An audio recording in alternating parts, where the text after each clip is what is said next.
जहाँ की रीत सदा मैं गीत वहाँ के गाता हूँ, भारत का रहने वाला हूँ, भारत की बात सुनाता हूँ। 15 अगस्त हमारी आज़ादी का महोत्सव, हम सभी चंद दिनों बाद उस कार्यक्रम का भरपूर आनंद लेने वाले हैं। हम सभी भारतवासी सुभाष चंद्र बोस, शहीद आजम भगत सिंह, महारानी लक्ष्मीबाई और ऐसे असंख्य हमारे जो क्रांतिकारी हुए जिन्होंने हंसते हंसते देश की आज़ादी के लिए अपने आप को कुर्बान कर दिया। हम अभी आज के दिन यहाँ पर सभी को नमन करते हैं। साथियों, आपको मैं एक और बात बताने वाला हूँ जिसको सुनकर आपको हैरानी होगी, दुख भी होगा। 14 अगस्त की रात जो विभाजन की रात थी, यानी हमारे देश को आज़ाद करने का जो गवर्नमेंट ने, ब्रिटिश सरकार ने 3 जून 1947 को निर्णय दिया था कि हम धीरे धीरे भारत देश को आज़ाद करेंगे। तो उसमें हमारे देश में 2 लोग थे जो देश का प्रधानमंत्री बनना चाहते थे, एक मोहम्मद अली जिन्ना और दूसरे पंडित नेहरू। दोनों चाहते थे कि भारत देश का प्रधानमंत्री मैं बनूँ।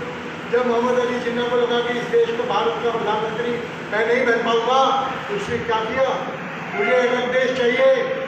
मजहब के नाम पर देश का बंटवारा हुआ। जो मुसलमान होंगे वो पाकिस्तान जाएंगे, जो हिंदू होंगे वो भारत में रहेंगे, हिंदुस्तान में रहेंगे। मजहब के नाम पर बंटवारा कुछ राजनीतिक लोगों ने बैठकर एक टेबल पर कर दिया, लेकिन इसके परिणाम क्या हुआ, लाखों लाखों लोग मारे गए। मेरे स्वयं के दादाजी, मुझे मेरे पिताजी बताते थे कि वहाँ पर उनकी लायपुर के चकझोमरा गाँव में उनकी अपनी बड़ी हवेली थी, खेती बाड़ी थी, जमींदारा था, साहूकार थे। सभी गांव के लोग उनको शादी कहते थे।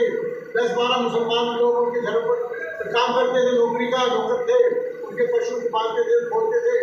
जब एकदम मजहब के नाम पर बंटवारे की बात हुई तो वही लोग जो घर में काम करते थे 2 दिन बाद आए इकट्ठा होकर 50 की संख्या में बोले, शाह जी आपके हमने नौकरी की है, आपका नमक खाया है, इसलिए आपकी हम जान को बख्श रहे हैं, लेकिन आपके फलां पशु, फलां आपकी तो दौलत है, फलां आपकी अलमारी है, फलां आपका धन है, तो हम देंगे, ध्यान रखना आपने इसमें जरा भी वो किया तो हम आपकी जान लेने से भी हिचकेंगे नहीं।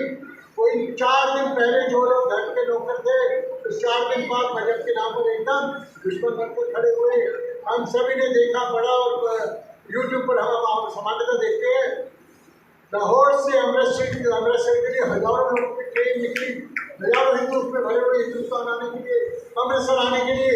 क्या हुआ उसमें, लाहौर में उनको बलोची सेना थी, वहाँ पर बलोची सेना ने उनको कहा यहाँ किसी ट्रेन में किसी के पास डंडा, चाकू, कोई हथियार हो तो बाहर निकाल दे, वरना आगे चेकिंग हो तो उसे उतार दिया जाएगा।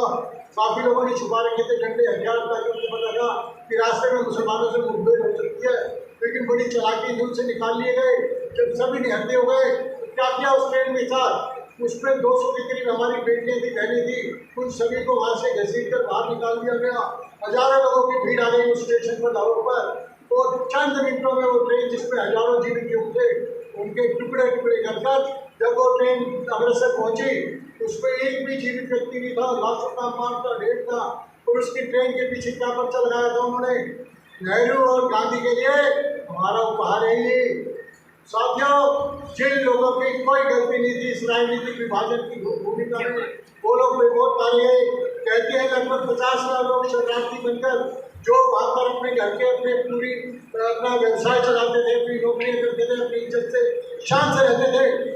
कम से कम 3 वर्ष तक कोई क्षेत्र में, कोई रेवाड़ी में, कोई गुड़गांव में शरणार्थियों के शिविर में रहे। कहते 5-5 दिन तक उनको पानी भी पीने को नहीं मिलता था, 5-5 दिन तक पानी नहीं मिलता था, इतनी भीषिका उनको सहन करनी पड़ी।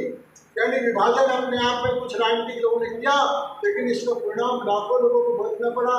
स्वयं मेरे पिताजी बताते हैं कि मेरी दादी रास्ते में जब उनकी मुठभेड़ हुई मुसलमानों से, तो उस मुठभेड़ में दादी को लाठने लगी, मेरे पिताजी को लाठने लगी, लेकिन दादी बुजुर्ग थी, उस लाठी के वेग को सहन नहीं कर पाई, उसकी मृत्यु हो गई।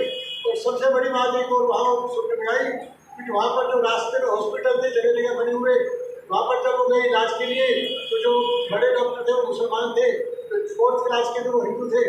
तो 4th क्लास के हिंदुओं ने बताया कि आप इससे इलाज मत कराना, कि मुसलमान डॉक्टर आपको जहर का इंजेक्शन लगा के मार देंगे।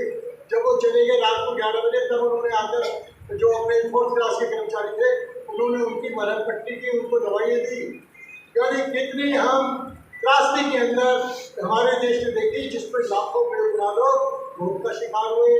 साथियों, एक घटना हमारे साथ हुई, उस सब के लिए हम आप कुछ नहीं कर सकते, लेकिन जो वर्तमान का हिंदुस्तान है वो बदला हुआ हिंदुस्तान है, निरंतर आगे बढ़ता हुआ हिंदुस्तान है, एक प्रगतिशील हिंदुस्तान है, युवाओं का हिंदुस्तान है। 130 करोड़ हिंदुस्तानी जिस ओर कदम एक कदम रखते हैं, हमारा देश 130 करोड़ कदम आगे बढ़ता है। आज भारत माता पुनः विश्व गुरु के पद पर आसीन होने के लिए निरंतर अग्रसर हो रही है। हर भारतवासी अपने आप में जाग चुका है। हम सभी जाति और भेदभाव अन्य भूलकर केवल भारत माता के वीर सपूत बनकर निरंतर अपना काम करते आ रहे हैं। और हमें गर्व है कि हमारा देश एक सुंदर नेतृत्व में, एक परम वैभवशाली नेतृत्व में निरंतर उन्नति की ओर अग्रसर है। सभी मिलकर बोलेंगे, भारत माता की जय।